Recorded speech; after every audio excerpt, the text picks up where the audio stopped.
Bismillahirrahmanirrahim. Tapi untuk menselaraskan daripada apa yang sama Ustaz Fauzi, ini bagaimana kita melaksanakan perintah Allah saat ini. Assalamualaikum warahmatullahi wabarakatuh. Waalaikumsalam. Izin bertanya saya. Al-Quran ini orang-orang yang sombong itu sudah pasti dapat ajaknya Allah, yaitu neraka. Yang saya ingin tanyakan, percakapan antara orang-orang yang lemah dengan orang-orang yang sombong itu di Ghafir 47 sama 48, mengapa orang-orang yang lemah itu berada di neraka juga? Mohon pemahaman dua ayat ini. Terima kasih. Wassalamualaikum warahmatullahi wabarakatuh. Waalaikumsalam warahmatullahi wabarakatuh. Buka surat Ghafir ayat 47-48 dengan pertanyaan daripada Rashidin. Sana Allah berfirman, A'udzubillahi minasyaitonirrajim. Wa id yatahajjuna fin nari fayaqulu du'afa'u lilladzina istakbaru inna kunna lakum tab'an fahal antum mughnuna 'anna nasiba minan nar. Dan ingatlah ketika mereka berbantah-bantah dalam neraka, maka orang yang lemah berkata kepada orang-orang yang menyombongkan diri, sungguhnya kami dahulu adalah pengikut-pengikutmu, maka dapatkah kamu melepaskan sebagian azab api neraka yang menimpa kami? Perhatikan ya, orang yang menyombongkan di sini guys, bawahi Allah ya, orang-orang yang menyesatkan orang-orang beriman. Ya, ingatin ya, mereka yang menyesatkan orang beriman. Makanya Al-Fakir sampaikan kepada kita semua, berhati-hatilah dalam menuntut ilmu. Ya, harus dengan nasab dan sanad yang benar, sehingga apa? Sehingga tidak sampai kita terbawa dalam kesesatan. Qala alladzina istakbaru inna kullun fiha innallaha qad hakama bainal ibad. Orang yang menyembah diri menjawab, sungguhnya kita semua sama saja dalam neraka karena Allah telah menetapkan keputusan antara hamba-hambanya. Ya, kenapa merasa sama? Ya karena sama-sama tersesat. Ya. Sama-sama telah melakukan maksiat kepada Allah Subhanahu wa taala, sama-sama telah menggiring orang-orang beriman menuju kesesatan ya. Inilah penyesalan yang Al-Fakir sampaikan tadi, jangan sampai saat nanti di akhirat kita menyesal karena sudah diberikan pemahaman, tidak mau, malah mengikuti orang-orang yang jahil gitu ya. Jadi paham. Ya. Mengikuti orang-orang yang jahil, orang-orang yang sombong, orang yang tidak punya pengetahuan kecuali prasangkaan belaka. Ya. Ngotot prasangkaannya harus diterima. Itulah kesombongan yang besar ya. Jadi paham ini. Jadi mereka orang yang tidak punya pengetahuan tapi punya prasangka yang kuat. Prasangkanya inilah atau akal pikirannya inilah yang digunakan untuk apa? Menyeret orang-orang beriman masuk dalam kesesatan ya. Mengarahkan, diajak supaya tersesat, dijauhkan dari kebenaran, dijauhkan dari jalan yang lurus, padahal dia sudah melihatnya. Nah, kesombongan di sini guys, bawahi apa saja? Kesombongan karena harta, karena kedudukan, karena jabatan. Ya. Ini yang dipakai dasar oleh mereka untuk menjatuhkan orang-orang beriman tuh, untuk menjatuhkan orang-orang yang disesatkan itu dengan hartanya, kedudukannya. Makanya jangan apa-apa itu harus ada harta, harus ada berkumpul dengan orang yang punya harta, harus dengan orang yang punya kedudukan. Jangan kayak gitu. Berkumpullah dengan orang-orang yang beriman, dengan orang yang mendapatkan hidayah, itu harusnya. Ya. Gimana caranya mengetahuinya? Cara dia berbicara, cara dia menatap, cara dia mendoakan orang beriman, cara dia melaksanakan perintah Allah. Dia tidak melanggar perintah Allah Subhanahu wa taala. Ya. Mereka tidak melakukan kekejian, tidak semata-mata menyesatkan orang lain. Begitu. Lihat mereka, cara mereka menyampaikan yang hak. Dia melaksanakan apa yang telah dia sampaikan ya. Dia memberikan contoh yang baik atau tidak gitu. Mudah sebenarnya. Cuma kita lebih sering mendengarkan atau mengikuti prasangkaan orang-orang jahil. Ini tadi yang disampaikan di firman Allah tadi surat Al-A'raf 146 tadi Din. Ya, kalau ada kesesatan mereka menempuhnya. Kalau ada suatu jalan yang baik mereka menghindarinya, mengingkarinya. Perhatikan ini ya. Di Al-A'raf ayat 146 tadi, Al-Fakir ulang. Wa asrifu an ayati allazina yatakabbaruna fil ardi bighairil haqqi wa iyyaraw kulla ayatin la yu'minu biha wa iyyaraw sabilal rusydi la yattakhiduhu sabila wa iyyaraw sabilal ghayyi yattakhiduhu sabila dzalika bi annahum kadzdzabu bi ayatina wa kanu anha ghafilin. Ditunjuki jalan yang lurus, yang hak, yang benar, ingkar, nggak mau. Begitu diajak menuju jalan yang sesat, malah mau. Kenapa? Karena diiming-iming dengan dunia, diiming-iming dengan harta, diiming-iming dengan kesenangan, mau dia ikut aja. Ya, berkumpul di majelis yang penuh maksiat, yang penting ada harta. Ya, disuruh berzikir khusus mencari harta, mau. Nauzubillah min dzalik. Bukan itu tujuan kita itu. Ya, tujuan kita apa? Mensucikan hati atau pikiran supaya kita bisa dekat dengan Allah, bisa kembali ke jalan yang benar bersama Nabi Muhammad SAW. Itu kita, bukan harta dan kekayaan, karena itu sifatnya sementara, akan habis. Kalau tidak kita habiskan, keturunan kita menghabiskannya. Cuman itu saja. Atau bahkan nggak keturunan, orang yang menghabiskan. Ya, karena carinya nggak benar, maka habisnya juga nggak benar. Ya, tapi ilmu, ya, yang ada kebenarannya, ilmu Quranul Karim, maka akan menurunkan rahmat, akan menjadi warosah bagi keturunan kita nanti sampai nanti kembali kepada Allah di akhirat. Ini ya, jadi paham ini. Ada yang lain? Ya, oke, siap.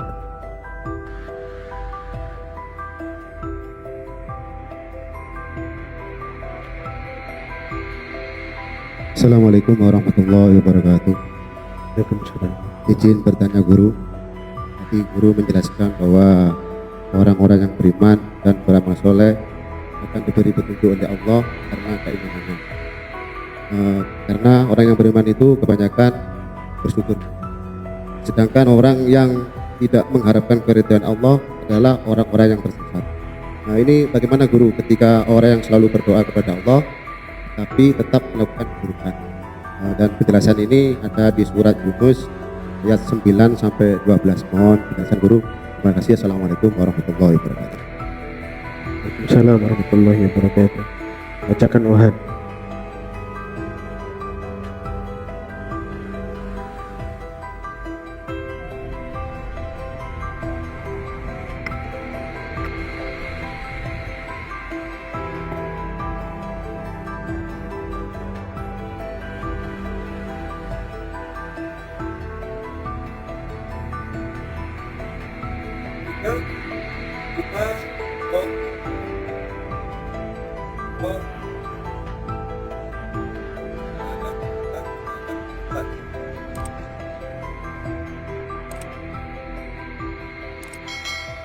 Yunus ayat 9 sampai ayat 12.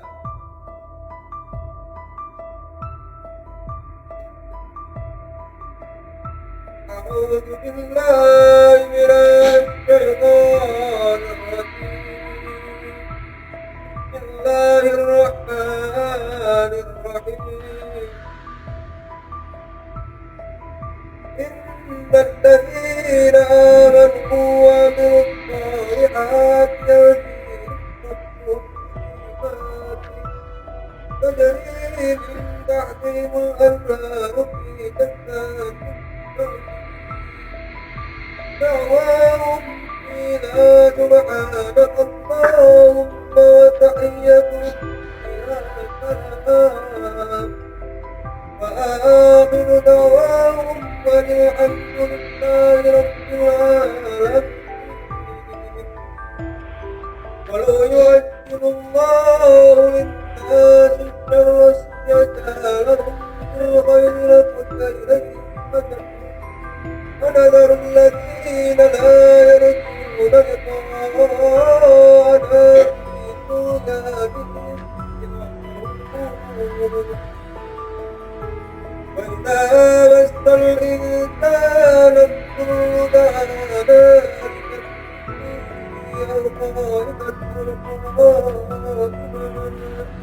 ولما كشفنا عنه ضره مر كأن لم يدعنا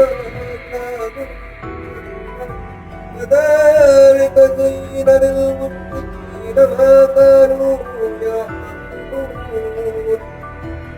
صدق الله العظيم. اللهم ارحمنا بالقرآن.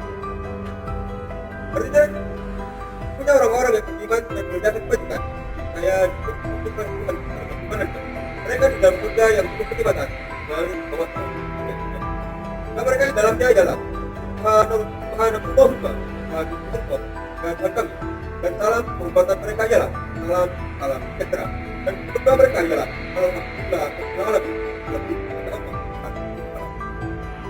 Dan kalau Allah menyegerakan burukan manusia kepercayaan mereka dengan kebaikan, kami biarkan orang-orang yang menerapkan kami dalam mereka. Dan apabila manusia ditimpa bahaya, dia berdoa kepada kami dalam keadaan terbalik, duduk atau berdiri. Tapi setelah kami hilangkan bahaya itu darinya, dia kembali berlanjut. Orang-orang dia tak pernah berdoa kepada kami untuk bahaya yang banyak. Demikianlah dijadikan terasa indah bagi orang-orang yang belum melupakan apa yang mereka kerjakan. Diperhatikan ya, banyak manusia ya saat Allah berikan pertolongan kepada mereka, ya mereka bersyukur kepada Allah. Saat Allah berikan ujian sedikit, ya Allah ambil nikmat daripada apa yang telah Allah berikan itu, maka mereka kembali memperolok-olok, ya kembali untuk melakukan kekejian. Ingin katakan mencampur adukan antara hak dan batil. Ya, ada di Al-Baqarah ayat 15 disampaikan di sana, Allah yastahzi'u bihim wa yamudduhum fi tughyanihim ya'mahun. Allah akan memperolokkan dan membiarkan mereka terombang-ambing dalam kesesatan. Kenapa? Karena dia tidak bersyukur. Di saat Allah ambil sedikit sebagai ujian, mereka menentang Allah. Mereka ingkar kepada Allah, seakan tidak pernah diberikan nikmat. Makanya saya pernah sampaikan kepada kalian tuh, ya, sering saya sampaikan. Kalau kita mendapatkan satu problematika saat ini, perhatikan dahulu kala berapa kali Allah telah menyelamatkan kita dari segala macam urusan kita yang sulit. Berapa kali? Pahami itu. Berapa kali Allah telah menyelamatkan orang beriman? Ya, Allah hanya mengambil sedikit daripada apa yang telah Allah karuniakan kepadanya. Sebagai apa? Sebagai ujian. Pastinya itu ada. Pastinya itu ada. Ya Bukit Suyanto. Ini bukan berarti terus diambil kembali ingkar menentang Allah. Dikatakan Allah telah mendoliminya. Bukan Allah telah mendolimi, tetapi ya kita sendiri yang lupa akan nikmat dan karunia Allah. Ya ini perlu dipahami. Itu makna daripada surat Yunus yang dibacakan tadi itu. Ya, bahkan sebagian besar daripada orang beriman atau orang-orang kafir di sana, begitu Allah berikan nikmat, bersyukur, merasa paling dicintai oleh Allah. Begitu diambil sedikit oleh Allah, maka kufur, maka ingkar daripada apa yang Allah berikan kepada mereka, seakan-akan tidak pernah Allah berikan apapun kepada mereka. Ya, itulah golongan muktasid yang saya bilang tadi biasanya itu. Coba dibuka di surat Fatir ayat 32 itu. Ya, di Fatir ayat 32. Karena Allah berfirman, A'udzubillahi minasyaitonirrajim. Tsumma awrathnal kitaba alladzina istafaina min ibadina. Ya, kemudian kitab itu kami wariskan kepada orang-orang yang kami pilih di antara hamba-hamba kami. Faminhum zalimul nafsi. Lalu di antara mereka ada yang menzalimi diri sendiri. Tahu kebenaran, tahu yang hak tapi mengingkarinya, melanggarnya, bermaksiat kepada Allah, tidak peduli sampai harinya habis, sampai rezekinya habis, sehingga dia tercabut ya dalam keadaan su'ul khatimah. Itu zalimul nafsi, na'udzubillah bidzalik. Kemudian yang kedua, faminhum muqtasid, ada yang pertengahan. Siapa yang pertengahan? Yang tadi itu, kalau berikan nikmat ibadah, rajin, istiqomah di jalan Allah, nggak pernah putus salat malamnya. Begitu Allah berikan ujian, kekurangan, ditinggal semuanya, marah, tersinggung dengan Allah, naudzubillah bidzalik. Ya, itu tanda keraguannya muncul. Bisikan setan masuk, dia terima, dia ingkari Allah. Terus dikasih lagi nikmat, lagi baik. Ya, jadi imannya labil. Ya. Kemudian yang ketiga, waminhum sabiqum bil khairati biidznillah, dzalika huwal fadlul kabir. Ya, golongan ketiga inilah golongan yang lebih dahulu berbuat kebaikan dengan izin Allah. Yang demikian itu adalah karunia yang besar. Kita mohon kita masuk golongan yang ketiga, menerima nikmat yang Allah berikan kepada kita dan menerima jika ada kesulitan yang Allah berikan kepada kita, karena Allah berkehendak menguji hamba. Kesulitan ini untuk mengangkat harkat derajat, untuk mengangkat daripada makom daripada hamba tersebut, makom mahmudah, makom terpuji dari hamba. Ya, bisa dipahami Bu Irianto. Yang ini yang kita maksud, yang ini yang kita harapkan. Bisa dipahami ya? Ya. Ada pertanyaan dari saudara kita di TikTok atas nama Sanjaya Rahul. Assalamualaikum guru, izin bertanya, bagaimana kita biar dijauhkan dari kesesatan dan kesombongan? Baik. Bagaimana caranya supaya kita dijauhkan daripada kesesatan dan kesombongan? Begini, yang terutama terpenting ya, ada keniatan kita untuk melakukan kebajikan, ada keniatan kita untuk istiqomah di jalan Allah, dan ada yang diistiqomahkan ya, seperti sekarang ini ya, di Thariqah Fahamiyah ini ada diistiqomah. Kenapa? Tadabbur Quran, apalagi bacaan auratnya, apalagi infak sedekahnya ya, apalagi banyak hal yang baik-baik itu didawamkan terus ya. Untuk menghindari kesombongan itu yang baik-baik didawamkan terus, sehingga apa? Allah kikis penyakit hati kita ya. Kalau kita tidak mendawamkan itu agak sulit, karena gangguan setan itu akan masih bahkan terus. Kenapa orang-orang yang beriman ini sampai punya makom, mereka punya makom, punya kedudukan yang mulia, Allah akan angkat derajat mereka sampai itu nanti ya. Di mana itu? Tentunya dunia akhirat ya. Dua, orang beriman tuh harapannya itu berkahnya di dunia dan di akhirat. Gak hanya dunia aja, tapi dunia dan akhirat. Maka istiqomahkan, dawamkan ya amaliyah tertentu ya. Kamu harus cari guru, cari mursyid itu. Intinya seperti itu kalau mau terhindar daripada kesombongan, karena kesombongan tidak gampang ya. Kalau udah lengket, dia akan lengket terus, susah dicabut ya. Cari guru mursyid ya, supaya apa? Ada bimbingan ya, ada riyadhah khusus untuk membersihkan hati dengan aurat-aurat tertentu ya, dengan amalia-amalia tertentu, sehingga dengan simultan bertahap akan terjadi perubahan-perubahan dalam kehidupan, tentunya perubahan ke arah yang lebih baik ya. Selanjutnya ada pertanyaan dari saudari kita di YouTube atas nama Dewi Gaskon. Assalamualaikum Habib, mau tanya bagaimana cara kita menyadarkan saudara kita yang sesat, selalu berjudi dan minum miras, alasannya setelah minum miras pikirannya tenang, karena sudah diberitahu berkali-kali tapi tetap saja dilakukan, tapi di dalam hati kecilnya dia ingin sekali berubah dan bertobat. Ya, ini sebenarnya problematika kita bersama-sama ya. Kalau kita memberikan pemahaman orang lain bisa tersinggung, tapi dengan menjadi contoh.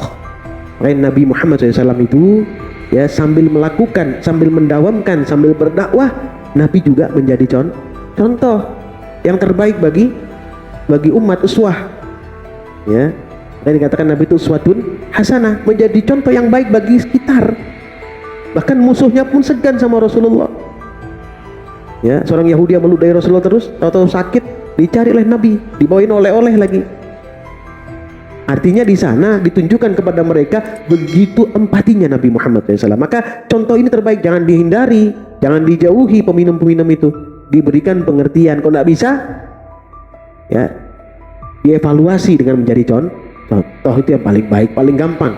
Kita berikan contoh pada mereka, kita melakukan amal soleh, kebajikan ya, kita berikan pemahaman pada mereka dengan contoh yang baik. Itu paling bagus. Tapi kalau kita memberitahu, kadang-kadang orang seperti itu sulit, karena sudah sangat familiar ya dengan minuman keras itu ya. Setan sudah nempel, jadi otomatis dengan contoh yang baik, insya Allah ya akan diberikan hidayah. Tentunya didoakan ya, doakan mendapatkan hidayah. Nah, doakan orang-orang yang seperti itu, sebenarnya keberkahannya akan menimpa kita juga. Ya, kalau Allah belum berkenan memberikan hidayah pada mereka, Allah akan menguatkan hati kita ya, semakin kokoh kita, maka semakin didengar kita nantinya oleh mereka ya.